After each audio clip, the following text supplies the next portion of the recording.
10 tanda-tanda kiamat besar yang disebutkan oleh Nabi SAW. Kata beliau, amblasnya bumi di belahan timur yang pertama, terjadi gempa besar. Sebagian ulama hadis mengatakan bagian Asia, di mana Allahu alam. Tapi ini tanda-tanda kiamat besar akan terjadi nanti. Kemudian terjadi lagi longsor bumi di belahan barat. Sisi barat bumi kita tahu wilayah Afrika dan seterusnya. Kemudian amblasnya bumi di Jazirah Arab. Ini yang dimaksud dengan amblasnya bumi, artinya longsor yang besar, yang sulit lagi untuk ditimbun, udah nggak bisa ditimbun, nggak bisa diperbaikin. Kalau di situ ada kota, ada kampung, pasti hancur udah. 3 sekaligus terjadi longsor di 3 titik yang berbeda dan secara waktu atau dalam waktu yang bersamaan. Ini sudah selangsung 3 tanda-tanda kiamat. Jadi pada saat terjadi di timur itu tanda-tanda kiamat besar 1, terjadi di barat tanda-tanda kiamat besar 2, terjadi di Jazirah Arab tanda-tanda kiamat besar 3. Kemudian di dalam hadis ini disebutkan secara beracak. Nanti sebentar setelah saya terjemahkan hadis ini saya akan sebutkan urutannya. Lalu kata Nabi SAW, kabut yang menutupi bumi ini. Kemudian ada Dajjal. Jadi kabut itu dihitung dalam hadis ini yang keempat. Dajjal yang kelima. Kemudian yang keenam binatang melata. Nanti akan saya jelaskan juga apa yang dimaksud dengan binatang melata. Yang ketujuh keluarnya Ya'juj wa Ma'juj. Ini juga akan kita jelaskan nanti.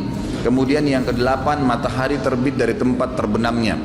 Yang kesembilan keluarnya api dari perut kota Aden yang menghalau manusia. Sulit, manusia tidak bisa melalui Jazirah Arab. Kemudian yang ke-10 turunnya Isa putra Maryam. Turunnya Isa putra Maryam. Tentu saya katakan tadi hadis ini disebutkan dan disepakati oleh para ulama sifatnya teracak.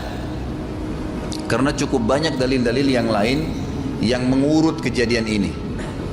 Urutan yang pertama dari 10 ini adalah keluarnya Dajjal. Ini urutan pertama. Dajjal, jemaah sekalian, adalah diambil dari kata-kata Dajjalah yang berarti kekacauan. Ciri-ciri Dajjal disebutkan dalam banyak hadis yang sahih adalah mata kanannya yang paling pertama rusak seperti anggur kering. Kata Nabi SAW dalam hadis sahih, ketahuilah Dajjal buta mata kanannya dan Tuhan kalian tidak buta, karena dia akan mengaku sebagai Tuhan. Kemudian dia orangnya memiliki kulit yang kehitam-hitaman serta memiliki dahi yang lebar. Setiap orang beriman bisa membaca di dahinya tertulis 3 huruf kafara. Semua orang yang ngerti tulisan Arab, tidak ngerti tulisan Arab akan bisa tahu dan baca itu kafara, kufur. Rambutnya keriting dan orangnya tinggi besar. Kata Nabi SAW, kalau kalian dengar Dajjal keluar di satu lokasi, maka menghindarlah. Walaupun kalian harus lari ke gunung, dia akan keluar membuat kerusakan selama 40 hari. Kata Nabi SAW, 40 hari itu sehari seperti setahun, sehari lagi yang kedua seperti sebulan, hari yang ketiga seperti sepekan, dan sisa harinya seperti hari kalian. Dia akan keliling muka bumi semuanya. Dan kata Nabi SAW, seluruh bumi ini akan dimasuki oleh Dajjal. Tidak tertinggal satu lorong, gang, jangankan kota atau desa, kecuali Dajjal akan masuk ke dalamnya, kecuali Madinah dan Mekah. Tidak bisa dimasuki oleh Dajjal. Kata Nabi SAW dalam hadis sahih, karena di setiap pintu gerbang Mekah dan Madinah malaikat menghenuskan pedangnya dan menghalau Dajjal sehingga Dajjal tidak bisa masuk. Pada saat dia tiba di Palestina, waktu yang bersamaan di kota Madinah berkecamuk. Kaum muslimin sepakat semua keluar untuk mengejar Dajjal dan membunuhnya. Keluar dari kota Madinah satu orang yang namanya seperti namanya Nabi Muhammad SAW, Muhammad bin Abdullah, dan dia dari turunan Nabi SAW juga. Dan orang ini punya julukan Mahdi, dikenal dengan Imam Mahdi. Inilah tanda-tanda kiamat yang kedua. Pada saat dia tiba di Mekah, dibaiatlah oleh banyak kaum muslimin, tidak disebutkan jumlah pasukannya, maka terbentuklah pasukan jihad yang mengejar Dajjal menuju ke Palestina. Lalu keluar tanda-tanda kiamat 3, langsung berentetan semua. Tanda-tanda kiamat besar yang ketiga adalah pada saat pasukan Imam Mahdi dengan pasukan jihad itu tiba di Darul Baydha namanya. Hadis menyebutkan di menara itulah, di masjid itulah Imam Mahdi mampir sholat asar bersama pasukannya. Dikatakan Isa alaihissalam akan turun sambil memegang kedua sayapnya malaikat, dan dari rambutnya yang basah meneteskan air. Maka dia pun turun, lalu kemudian dia masuk, dan orang-orang pada saat itu mengenalnya kalau dia adalah Isa, dan mereka sudah tahu ini masanya keluarnya Dajjal, ini Mahdi sudah ada. Mereka tahu akan turun Isa, sudah ada informasi seperti saya sampaikan ke Bapak Ibu sekarang. Itu muslimin di zaman itu sudah tahu semua. Sholatlah mereka, kemudian mereka menuju ke Palestina. Ringkas cerita adalah Nabi Isa alaihissalam akhirnya tiba dengan pasukan mujahidin di depan pintu gerbang Babulut. Dajjal mengatakan, bukakan pintu gerbang, mereka tidak akan mampu melawan kita karena pasukannya mereka banyak memang. Maka Dajjal dengan sombongnya menunggu di depan pintu gerbang. Pada saat dibuka, Dajjal kaget melihat ada Isa alaihissalam. Dan pada saat itu kata Nabi SAW, Dajjal faham kalau sudah tiba ajalnya. Begitu melihat Isa alaihissalam, dia lari dan badannya sambil meleleh di depan para pengikutnya.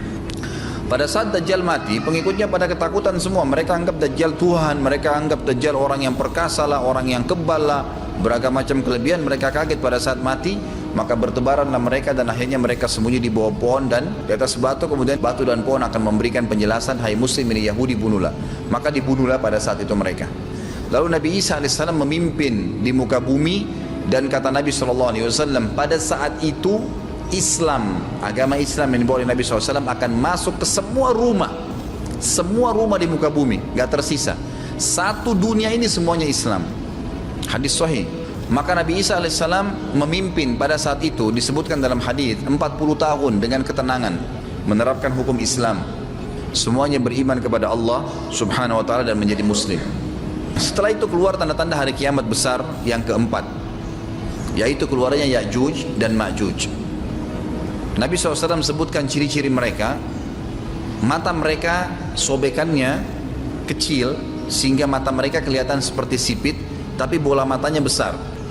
Mereka memiliki rambut yang keriting, dan mereka memiliki poster yang umumnya seperti poster manusia.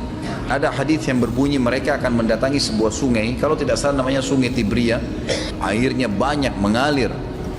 Kata Nabi SAW, mereka semua minum air sungai itu, dan yang terakhir dari mereka datang sudah nggak dapat air. Artinya air sungainya habis diminum. Bayangin berapa banyak jumlahnya. Pada saat itu Nabi SAW mengatakan, Allah berfirman kepada Isa, berkata, wahai Isa, aku akan mengeluarkan hamba-hambaku yang tidak ada seorang pun dari kalian bisa mengalahkannya, termasuk Isa alaihissalam, nggak bisa mengalahkan. Maka selamatkanlah dirimu bersama dengan pengikut-pengikutmu ke Gunung Tur namanya. Jadi memang Ya'juj ini ciri khasnya, kata Nabi SAW, mereka memakan apa saja. Jadi bukan seperti manusia normalnya. Mereka membunuh semua yang bukan seperti mereka. Sampai-sampai kata Nabi SAW, tidak ada yang bisa mengalahkan mereka, dan jumlah mereka sangat banyak. Salah seorang di antara mereka tahu dia akan mati kalau sudah punya 1000 anak. Kata Nabi SAW dalam hadis Bukhari, kecelakaanlah bagi orang-orang yang ada di Jazirah Arab. Kemungkinan besar makna ini adalah tempat mereka dekat dengan Jazirah Arab. Kata Nabi SAW, kecelakaan bagi orang-orang yang Jazirah Arab karena telah terbuka dari lubangnya Ya'juj Ma'juj sebesar ini. Sudah kasih isyarat dengan jari ibu jari sama jari tengahnya. Artinya mereka sudah bisa melihat keluar. Pada saat mereka keluar, maka mereka akan mulai membuat kerusakan. Kata Nabi SAW di dalam hadis sahih riwayat Imam Bukhari, bahwasanya Ya'juj Ma'juj akan membunuh siapapun yang mereka temui. Bahkan pada saat mereka sudah merasa menguasai bumi, mereka melepaskan anak-anak panah mereka ke langit. Lalu Allah menurunkan anak-anak panah mereka sebagai fitnah dipenuhi dengan darah. Maka mereka berkata, kami telah membunuh semua yang ada di bumi dan semua yang ada di langit. Kata Nabi SAW, Allah lalu mengizinkan Isa untuk berdoa kepada Allah agar memusnahkan mereka. Maka Isa alaihissalam pun akhirnya berdoa, meminta kepada Allah subhanahu wa ta'ala agar mereka semua dimusnahkan. Maka pada saat itu pun Allah subhanahu wa ta'ala menurunkan kepada mereka hama. Sebagian hadis menyebutkan serangga kecil seperti cacing, banyak sekali yang menimpa tubuh-tubuh mereka. Setiap orang satu. Dan itu membuat mereka mati. Kemudian setelah itu Isa alaihissalam memimpin lagi di muka bumi sampai beliau meninggal.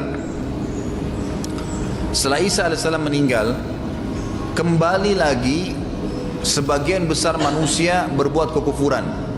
Maka Allah subhanahu wa ta'ala keluarkan tanda-tanda kiamat besar yang kelima. Yang kelima ini adalah keluarnya hewan atau binatang melata.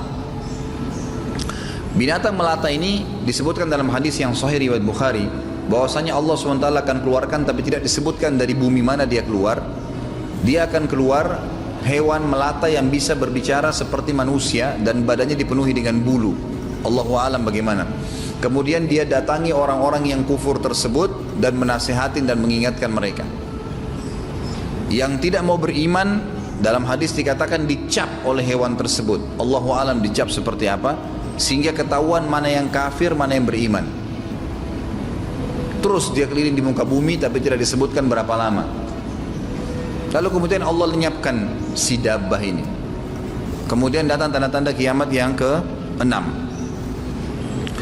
Tanda-tanda kiamat yang ke-6, 6, 7, 8 itu berentetan semua. Longsor besar di timur, di barat, dan di Jazirah Arab. Ini tanda-tanda kiamat terjadi serentak. Sudah 8. Kemudian terjadi yang ke-9, keluarnya api dari negeri atau dari kota Aden. Kota Aden ini di Yaman ya. Tentu hadis menjelaskan tentang masalah api yang keluar ini, artinya api bukan main-main, ini bukan kebakaran sebuah masjid atau sebuah bangunan 10 tingkat. Api ini bisa menghalau manusia untuk jalan karena panasnya. Sebagian riwayat menjelaskan api tersebut akan berdiri seperti gunung yang besar dan dari seluruh pelosok dunia bisa kelihatan. Kita bisa bayangkan bagaimana itu, yang akhirnya akan menggiring atau menghalangi orang-orang untuk jalan, susah. Sebagian ulama hadis mengatakan mereka nggak bisa jalan, tidak bisa ada penerbangan, tidak bisa ada orang jalan karena panasnya bumi ini dari api tersebut. Dan itu memang kemungkinan besar akan keluar satu waktu, Allahu a'lam kapan. Dan yang terakhir, tanda-tanda kiamat sebelum ditiup sangkakala adalah terbitnya matahari dari tempat terbenamnya. Dan ini sudah terakhir sekali. Makanya kata Nabi SAW, taubat akan diterima sebelum matahari terbit dari tempat terbenamnya. Artinya selama yang lain itu masih ada, masih bisa taubat. Kalau sudah itu, sudah sulit.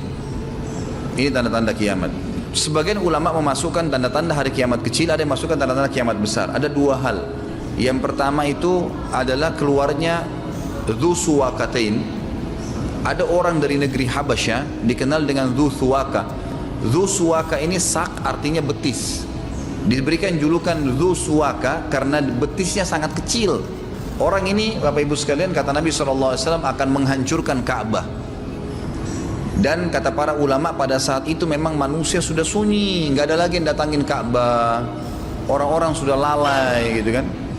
Keluarlah orang ini. Makanya sebagian ulama masukkan dia tanda-tanda kiamat sebelum terbitnya matahari dari tempat terbenam. Ditambahkan ini yang ke-11 gitu, atau ini yang ke-10, terbitnya nanti kiamat yang ke-11. Kata Nabi SAW, dia akan mencabut batu-batu Ka'bah satu persatu sampai rata dengan tanah. Dan saya sedang dilihatkan oleh Allah sekarang bagaimana pada saat dia mencabut batu itu. Hadis sahih riwayat Bukhari Muslim. Yang terakhir, yang kedua, yang berhubungan juga dengan tanda-tanda kiamat, ada yang memasukkan kiamat kecil, tapi ini lebih dekat dengan kiamat besar. Orang yang terakhir meninggal itu adalah orang dari asli suku Madinah yang sedang mengembala kambing. Kata Nabi SAW, orang yang terakhir meninggal dari kalian kalangan manusia, semua orang sudah mati tinggal dia sendiri, tapi dia nggak tahu. Dia lagi mengembala kambing. Kemudian dia masuk dengan gembalanya ke kota Madinah, ditemukan semuanya tidak ada kehidupan. Nggak ada orang, nggak ada binatang, nggak ada apa-apa, tinggal dia sendiri. Pada saat dia meletakkan telapak kakinya di kota Madinah, maka pada saat itu dia meninggal. Dan inilah manusia terakhir meninggal sebelum ditiup sangkakala terakhir. Allahu a'lam.